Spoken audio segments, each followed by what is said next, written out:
you anything about health. There are many people in their 50s now, and we still have to congratulate you for your 60th birthday. Yeah. Thank you. Still very fit, and I wonder, can you share something from your daily routine or? Sure.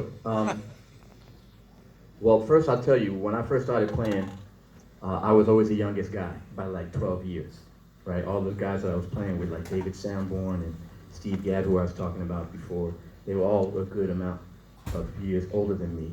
And a lot of them were like from the Woodstock generation. You know what I mean by the Woodstock generation? Like they were hippies, ex-hippies, and they had been like partying hard.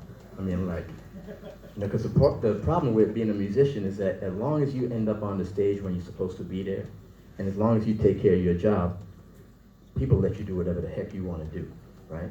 So you can get high, you can do whatever you want as long as you play good. It's like there's no rules. Unlike if you work at an office, no matter how good you are, if you come in blasted, they're like, yo, you gotta go, right?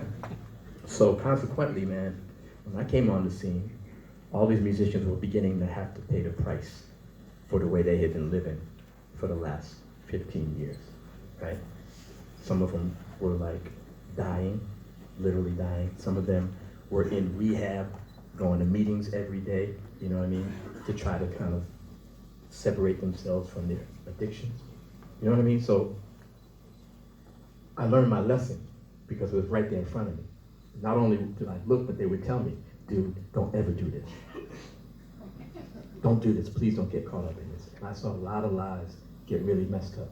So it wasn't really difficult for me to make that decision, right? A lot of people make the decision because they don't have the proof right there in front of their eyes that it's a problem, okay? The other thing that's not so deep is that I was really a skinny kid, right? And if you're already like a normal sized dude, you don't feel any need to work out or do anything. But because I was a skinny kid, somebody introduced me to weightlifting and all that stuff early on, and I got into it. You know what I mean? Put on my headphones. Everybody else was listening to death metal, you know what I mean, or EDM, and I'm listening to Miles and John Coltrane, just in my own world, just doing my thing. So it's not a chore for me. Some people hate working out, but for me, I love it. You know what I mean? I can get in my own head, and I can think about stuff. So I do it. And I found out, especially when I started to do a lot of touring, that it's really, really important, you know? Because imagine this, some of you guys eat well, and then on the weekend, you kind of let it go a little bit, you know? You have a good time, right? And then Monday comes along, you get back into your routine. But if you're a musician, every day is like the weekend, right? Because, man, we just came from an incredible meal, right? It was incredible, right? And tomorrow, we're going to Paris. There's probably going to be it's a Quincy Jones celebration of Quincy Jones. Quincy's going to be there. It's going to be another incredible meal, you know what I mean? And every day it's an incredible meal. Next thing you know, you're like,